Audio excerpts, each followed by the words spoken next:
हमेशा कहता रहा हूँ कि इंडिया की जो हमेशा से बैटिंग की जो बैकबोन है वो विराट और रोहित शर्मा जो है ये बैकबोन है। और ये एक तरीके से आप एक ही साथ एक दो नामों को इस तरह टीम से नहीं निकाल सकते। आप उनको रखते हो ताकि दूसरे लड़के जो यंगस्टर्स आ रहे हैं उनको सीखने का मौका मिले, एंड देन फिर आप उनको जो इम्पोर्टेंट मैचेस होते हैं उसमें आप खिलाते हो। कोई बी टीम या सी टीम से जब आपके मैचेस हो रहे होते हैं तो आप यंगस्टर्स को चांस देते हैं, लेकिन आप उनको बिल्कुल इग्नोर नहीं करते हैं क्योंकि वो आपकी हमेशा से टीम की स्ट्रेंथ रही हुई हो। बिल्कुल। सो बैकबोन की बात की लाला, T20 टीम पाकिस्तान की बात करें, सो पाकिस्तान T20 टीम में कौन है जो आपको बैकबोन दिख रहा है? Because over the period of time, इसी पूरे साल की बात करें तो आपको स्टेबिलिटी नहीं दिख रही। आपको लड़के आते हुए दिख रहे हैं, जाते हुए दिख रहे हैं, कभी कोई ओपनर है तो कभी कोई मिडिल ऑर्डर में है। मतलब हमने न्यूजीलैंड के अगेंस्ट खेला तो हम मोहम्मद हारिस और हसन नवाज से ओपन करवा रहे थे, मगर जैसे जैसे साल गुजरता गया उनका नंबर भी हम गिराते गए और नंबर गिराते गिराते वो टीम से बाहर भी हो गए। सवेरा जिसको मैं हमेशा से एक पाकिस्तान टीम के अगर मेरी नजर में कोई मैच विनर है वो है फखर जमान। तो मैं समझता हूँ कि उस लड़के के साथ तो हम ऑनेस्टली बड़ी ज्यादती कर रहे हैं। ठीक है, कभी मैंने उसके इंटरव्यूज वगैरह में कभी नहीं सुना कि उसने कोई अपने नंबर के लिए रो रहा हो या कोई दूसरी बात कर रहा हो। वो हमेशा उसको जिस नंबर पे भेजो वो खेलने के लिए तैयार रहता है। लेकिन ऑनेस्टली स्पीकिंग कि हम उसके साथ ज्यादती कर रहे हैं। इवन के सवेरा अगर आप देखें एक आधा मैच के अंदर मैं देख रहा था, आपने फहीम अशरफ, मोहम्मद नवाज इनको ऊपर भेज दिया फखर को। कोई मेरे ख्याल में 7वें 8वें नंबर पे उसको बैटिंग कराई आपने एक मैच में। तो आई थिंक इस तरह की ज्यादती नहीं करनी चाहिए उस लड़के के साथ। आपका ओपनर अभी एक सबसे ज्यादा फरहान एक प्लेयर है जो थोड़ा सा लग रहा है कि कंसिस्टेंट है। साइम अयूब आपका बिल्कुल कंसिस्टेंट परफॉर्मर नहीं है। ये तो किस्मत अच्छी है कि साइम अयूब साथ में थोड़ी बॉलिंग कर लेता है जिसकी वजह से आज वो टीम में जगह बनाए रखा हुआ है। लेकिन मैं समझता हूं कि आपको साइम अयूब ऐसा प्लेयर नहीं है कि आप उसको कहो कि नहीं यार ये हर मैच खेलेगा।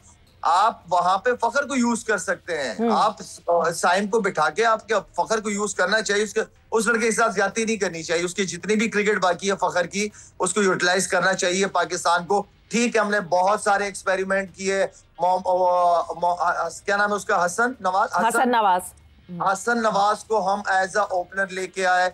उसने न्यूजीलैंड में एक आधा मैच में परफॉर्म किया, फिर उसके बाद उसको चौथे नंबर पे लेके गए, चौथे से छठे 7वें पे लेके गए, अब टीम से ही बाहर है। तो मेरा मतलब है कि हमने उसको इतना सर पे बिठाया और चढ़ाया और उस प्लेयर के अंदर था, लेकिन उसको एटलीस्ट अपने नंबर पे तो खिलाए ना। आप जगह तो दो ना। फिर आप किसी को एक लड़के को आप 17, 18, 20, 25 मैच 25 इनिंग्स दे रहे और कुछ लोगों को आप जो है उनके नंबर पे ना होने के बावजूद आप उनको 5-5, 6-6 मैचेस की इनिंग देते हैं। तो ये ज्यादती ना करें, जिसको भी खिलाएं फिर प्रॉपर। और उसी डोमेस्टिक क्रिकेट से जब आप किसी प्लेयर को आप नेशनल टीम के लिए पिक करते हो आप नंबर देख के पिक करते हो। ये नहीं कि एक लड़का 5वें 6ठे ओपनर बैट्समैन है यार 5वें 6ठे पे कोई परफॉर्म नहीं कर रहा, ओपनर को 5वें 6ठे पे कर दो। ये तरीका बहुत गलत है। इससे फायदा नुकसान हो सकता, फायदा नहीं हो सकता। बिल्कुल फायदा नहीं हो सकता और टैलेंट जो है वो जाया होगा। तो लाला, अगर वर्ल्ड कप के हिसाब से बात की जाए, because February right at the corner, हमारे पास सिर्फ 6 T20 मैचेस रह गए हैं वर्ल्ड कप से पहले। अगर 3 ओपनर्स चले, मैं आपसे पूछूं कि एक हम बैकहैंड पे अपना एक ओपनर रखेंगे तो कौन से वो 3 ओपनर्स होंगे जिनके साथ आप जाना चाहेंगे? सवेरा देखिए, आपने बीच में ना बहुत सारे एक्सपेरिमेंट्स किए, अच्छा किया। मैं खुद कहता हूँ कि बहुत अच्छा किया। लड़कों को बिठाया, खिलाया, ऊपर नीचे चीजें की। मेरे ख्याल में अब बस कर देना चाहिए अब, क्योंकि ज्यादा दूर नहीं है वर्ल्ड कप। अगर आपका जो सवाल है उसपे तो मुझे जो है वो यही बनता है कि आप सबसे ज्यादा फरहान है आपके पास, फखर है आपके पास और साइम अयूब। ये 3 ओपनर हो गए आपके पास। ठीक है, ये 3 ओपनर हो गए। मिडिल ऑर्डर पे अगर हम लाला जाते हैं, क्योंकि मैं आहिस्ता आहिस्ता आपकी 11 बनवारियों के वो 11 फिर हम जरा वर्ल्ड कप में दिखाएंगे कि शायद आफरीदी की 11 क्या थी पाकिस्तान के लिए, या स्क्वाड क्या था। वैसे दूर है बहुत लाला दूर लग रहा है, पर मुझे तो ऐसा लग रहा है कि बिल्कुल सर पे आ गया और हम तैयार नहीं है। अभी भी हम जो है अपनी बेस्ट प्लेइंग 11 ढूंढ रहे हैं। बिकॉज मैं छलांग लगा के मिडिल ऑर्डर से पहले ही मैं छलांग लगा के विकेट कीपर पे जाऊंगी। मुझे सबसे ज्यादा जो परेशानी है वो विकेट कीपर के हिसाब से, बिकॉज हमने मोहम्मद हारिस को ड्रॉप कर दिया, हम उस्मान खान के ऊपर आ गए। हमने इससे पहले मोहम्मद रिजवान को इस वजह से ड्रॉप किया था बिकॉज ऑब्वियसली वो स्ट्राइक रेट डिबेट पे पूरा नहीं उतर रहे थे। हसीबुल्लाह को डेवलप करना था, हसीबुल्लाह को डेवलप नहीं किया। कौन सा विकेट कीपर आपको जाता हुआ दिखता है वर्ल्ड कप में? सवेरा, अगर आप बाबर को लेके आ सकते हैं T20 के अंदर, तो मेरे ख्याल में बाबर के साथ ना रिजवान की भी जगह बनती है। अगर बाबर को आप लेके आ रहे हो, ठीक है, तो फिर रिजवान भी इतना बुरा नहीं है। ठीक है। ओके। असल जो मैं हमेशा बात करता रहा हूं सवेरा कि क्या हमारे पास पीछे ऐसे प्लेयर हैं जो बाबर, रिजवान इनकी जगह पकड़ सके, चांसेस दिए लेकिन रिजल्ट वो नहीं निकला।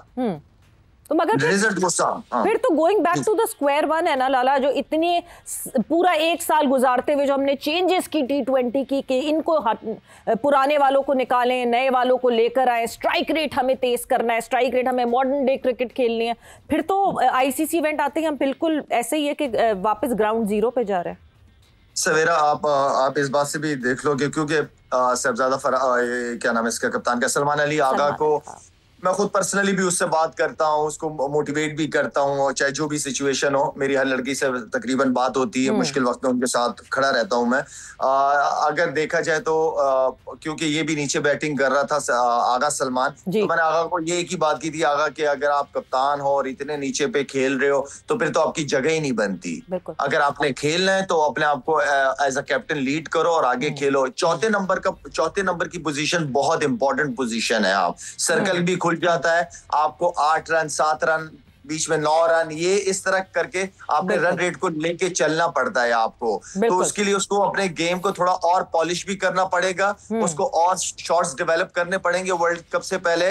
उम्मीद करता हूं कि यही कप्तानों को यही आगे लेके चलेगा चीजों को, लेकिन उसको जो है वो टीम को आगे से फ्रंट से लीड करना पड़ेगा अपनी जबरदस्त परफॉर्मेंस से और अपनी अच्छी कप्तानी से। क्योंकि कप्तानी के अंदर मैं देख रहा हूं कि जहां मुश्किल सिचुएशन, प्रेशर आ जाता है, वहां पे डिसीजंस लेना और फिर डिसीजन लेके उसको जो है ना मतलब जो भी डिसीजन ले उस सिचुएशन के हिसाब से बैक करें, तगड़ा डिसीजन ले, वहां पे गलतियां ना करें। पास में बहुत गलतियां करते रहे कि जहां थोड़ा सा प्रेशर आया हमें पता ही नहीं चल रहा कि किससे बॉलिंग करानी और किससे नहीं करानी, कौन हमारा मेन बॉलर है और कौन सेकंड ऑप्शन है, तो वो गलतियां हमने की हैं। ठीक है, तो ओपनर्स ज़्यादा आ गए, फरहान और साइम, और हम जो है फखर को साथ बिठा देते हैं तीसरे ओपनर के हिसाब से। 1 डाउन पे बाबर आजम एंड देन सलमान चौथे पे। ये आपकी अभी तक यहाँ तक की टीम ये सही है? अभी तक जो टीम नजर आ रही, क्योंकि मुझे कोई ऐसा प्लेयर नजर नहीं आया अभी तक जो बाबर की जगह ले सके। ठीक है, अब तो विकेट कीपर रिजवान तो वापस आते हुए नहीं दिख रहे क्योंकि 6 मैचेस खाली रह गए। उस्मान खान के साथ ही जाएंगे? जारी बता, तो मेरे ख्याल में चेंज बनता भी नहीं। नो मोहम्मद हारिस? नहीं, मोहम्मद हारिस नहीं। अच्छा, उसके बाद नीचे आते हैं हसन नवाज आते हुए आपको दिखते हैं उस्मान खान के बाद, या फिर मोहम्मद नवाज इस वक्त बहुत अच्छी फॉर्म में है? आप जो है ना वो स्ट्रगल कर रहे हो 6ठे नंबर पे, तो वो 6ठे नंबर को जो कवर करते हैं वो यही कवर करते हैं। नवाज हो गया आपका, फहीम अशरफ हो गया आपका, एंड देन फिर आपका एक और बैट्समैन शाहीन भी आ जाता है, वो भी 1-2 छक्के, एंड देन इसी तरह फिर आपके नीचे के नंबर जो है ना। लाला फास्ट बॉलर्स कौन से, फास्ट बॉलर्स के नाम आप कौन से देंगे? फास्ट बॉलर्स के नाम देखें, हम खेल रहे हैं श्रीलंका में, ठीक है ना जी। मैं समझता हूं कि आप शाहीन के साथ अगर कोई पेयर बनता है नए बॉल का, तो या तो स्पिनर बनता है, स्पिनर के साथ अगर कोई फास्ट बॉलर बनता है तो मैं नसीम शाह के साथ जाऊंगा। ठीक है, शाहीन, नसीम, वसीम जूनियर को देखते हैं आप, दानियाल को देखते हैं आते हुए, या सलमान मिर्जा? ये 3 ऑप्शन। सलमान मिर्जा मतलब ऐसा प्लेयर है कि वो मैच क्योंकि उसकी वेरिएशंस मुझे बहुत अच्छी लगी है। नए बॉल से जो वो स्लो वन वगैरह करता है, नए बॉल से अंदर भी लेके आता है, वो आपके पास बेस्ट ऑप्शन है।